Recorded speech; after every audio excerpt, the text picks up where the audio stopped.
ಸ್ನೇಹಿತರೆ, ವಿ ಟಚ್ಗೆ ಸ್ವಾಗತ ಸುಸ್ವಾಗತ. ಮಾಹಿತಿ ಹಾಗೂ ಮನೋರಂಜನೆಗಾಗಿ ವಿ ಟಚ್ ಅನ್ನು ಸಬ್ಸ್ಕ್ರೈಬ್ ಮಾಡೋದನ್ನ ಮರಿಬೇಡಿ.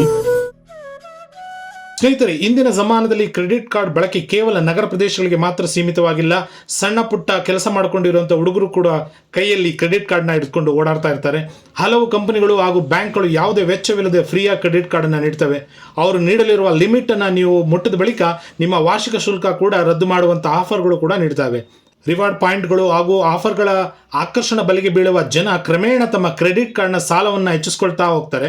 ಒಂದು ದಿನ ಬ್ಯಾಂಕ್ ಅಥವಾ ಕಂಪನಿಗಳ ಸಾಲದ ಬಲೆಗೆ ಬಿದ್ದ ಬಳಿಕ ಅವರು ಆಟವಾಡಲು ಆರಂಭ ಮಾಡ್ತಾರೆ. ಹಾಗಾದರೆ ಈ ಪರಿಸ್ಥಿತಿಯಿಂದ ಪಾರಾಗೋದು ಹೇಗೆ ಮತ್ತು ಜನರು ಕ್ರೆಡಿಟ್ ಕಾರ್ಡ್ ಸಾಲದ ಬಲೆಗೆ ಹೇಗೆ ಬೀಳ್ತಾರೆ ಅನ್ನೋದನ್ನ ಈ ವಿಡಿಯೋದಲ್ಲಿ ತಿಳ್ಕೊಳ್ಳೋಣ. ಸ್ನೇಹಿತರೆ, ಇಂದಿನ ಆಧುನಿಕ ಲೈಫ್ ಸ್ಟೈಲ್ನಲ್ಲಿ ಕ್ರೆಡಿಟ್ ಕಾರ್ಡ್ ಸ್ಟೇಟಸ್ ಸಿಂಬಲ್ಗಳಾಗ್ಬಿಟ್ಟಿವೆ. ಸಾಕಷ್ಟು ನ್ಯೂನತೆಗಳು ಕೂಡ ಇವೆ. ಅದರಲ್ಲಿ ಪ್ರಮುಖವಾಗಿ ಎಣಿಕೆಗೆ ನಿಲ್ಕೋದಷ್ಟು ಬಡ್ಡಿ ದರ. ಉದಾಹರಣೆಗೆ ಹೇಳೋದಾದ್ರೆ, ವೈಯಕ್ತಿಕ ಸಾಲಗಳು ಸಾಮಾನ್ಯವಾಗಿ ನಿಮ್ಮ ಕ್ರೆಡಿಟ್ ಸ್ಕೋರ್ ಅನ್ನು ಅವಲಂಬಿಸಿದೆ. 10% 16% ಬಡ್ಡಿ ದರಗಳನ್ನು ಹೊಂದಿರುತ್ತೆ. ಇದಕ್ಕೆ ವ್ಯತಿರಿಕ್ತವಾಗಿ ಕ್ರೆಡಿಟ್ ಕಾರ್ಡ್ ಬಡ್ಡಿ ದರಗಳು 30% 42% ಇರುತ್ತೆ.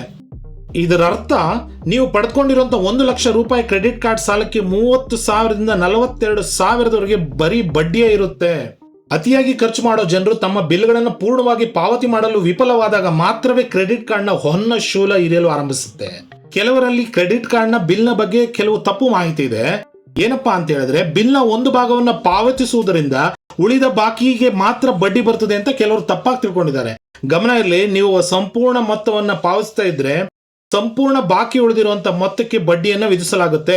ಉದಾಹರಣೆಗೆ, ನಿಮ್ಮ ಬಿಲ್ 50,000 ಆಗಿದ್ರೆ ಮತ್ತು ನೀವು ಅದಕ್ಕೆ 40,000 ಪಾವತಿ ಮಾಡಿದ್ರೆ ಅಲ್ಲಿ ಉಳಿದ 10,000ಕ್ಕೆ ಮಾತ್ರ ಬಡ್ಡಿ ಹಾಕೋದಿಲ್ಲ, ಬದಲಾಗಿ ಪೂರ್ಣ 50,000 ರೂಪಾಯಿಗೂ ಬಡ್ಡಿ ಹಾಕ್ತಾರೆ. ಅಂದ್ರೆ ಬರೋಬ್ಬರಿ 42% ಬಡ್ಡಿ. ಹಾಗೂ ಏನಾದ್ರೂ ಲೇಟ್ ಆಗಿ ಏನಾದ್ರೂ ನೀವು ಕಟ್ಟಿದ್ರೆ ಲೇಟ್ ಫೀಸು ಮತ್ತೆ ಹೆಚ್ಚುವರಿ ವೆಚ್ಚಗಳು ಇವೆಲ್ಲ ಕ್ರಮೇಣವಾಗಿ ಸೇರ್ಕೊಳ್ತಾ ಹೋಗುತ್ತೆ. ನೀವು ಕ್ರೆಡಿಟ್ ಕಾರ್ಡ್ನ ಸಾಲದೊಂದಿಗೆ ಹೋರಾಡ್ತಾ ಇದ್ರೆ ನಿಮ್ಮ ಕ್ರೆಡಿಟ್ ಕಾರ್ಡ್ ಬಳಕೆಯನ್ನ ಕಡಿಮೆ ಮಾಡೋದು ಮೊದಲನೇ ಅಂತ ಏನಪ್ಪಾ ಅಂದ್ರೆ, ಪರ್ಸನಲ್ ಲೋನ್ ಅನ್ನ ತಗೊಂಡು ಕ್ರೆಡಿಟ್ ಕಾರ್ಡ್ ಸಾಲವನ್ನ ತೀರಿಸುವಂತ ಪ್ರಯತ್ನ ಮಾಡಿ. ಯಾಕೆಂದ್ರೆ ಪರ್ಸನಲ್ ಲೋನ್ ನಿಮಗೆ 12% 14% ಬೀಳುತ್ತೆ, ಆದ್ರೆ ಕ್ರೆಡಿಟ್ ಕಾರ್ಡ್ ಸಾಲ 30% 42% ಇದೆ. ಹಾಗಾಗಿ ಪರ್ಸನಲ್ ಲೋನ್ ಅನ್ನ ತಗೊಂಡು ಕ್ರೆಡಿಟ್ ಕಾರ್ಡ್ ನ ಬಿಲ್ ಅನ್ನ ಪಾವತಿ ಮಾಡಿ. ಈ ಮುಖಾಂತರ ಮೊದಲನೇ ಹಂತದಲ್ಲಿ ನೀವು ಈ ರೀತಿಯಾಗಿ ಹೊರಬರಬಹುದು. ಕ್ರೆಡಿಟ್ ಕಾರ್ಡ್ ನ ಸಾಲದಿಂದ ಹೊರಬರೋದಕ್ಕೆ ಇನ್ನೊಂದು ಮಾರ್ಗ ಏನಪ್ಪಾ ಅಂದ್ರೆ, ನೀವು ಉಳಿದಿರುವಂತ ಮೊತ್ತವನ್ನು ಸಮಾನವಾಗಿ ಅಂದ್ರೆ EMI ಆಗಿ ಪರಿವರ್ತನೆ ಮಾಡ್ಕೊಳ್ಳೋದು.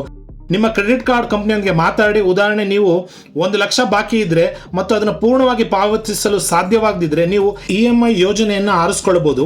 ಈ ರೀತಿಯಾಗಿ ನೀವು ಹೆಚ್ಚಿನ 42% ಬಡ್ಡಿ ದರವನ್ನು ಪಾವತಿಸಬೇಕಾಗಿಲ್ಲ. ಅಲ್ಲದೆ ನಿಮ್ಮ ಪೇಮೆಂಟ್ಗಳ ಮೇಲೂ ನಿಗಾ ಇರುತ್ತೆ. ಹೌದು ಸ್ನೇಹಿತರೆ, ಸಾಧ್ಯವಾದಷ್ಟು ಕ್ರೆಡಿಟ್ ಕಾರ್ಡ್ಗಳ ಬಳಕೆಯನ್ನು ನಿಲ್ಲಿಸಿ.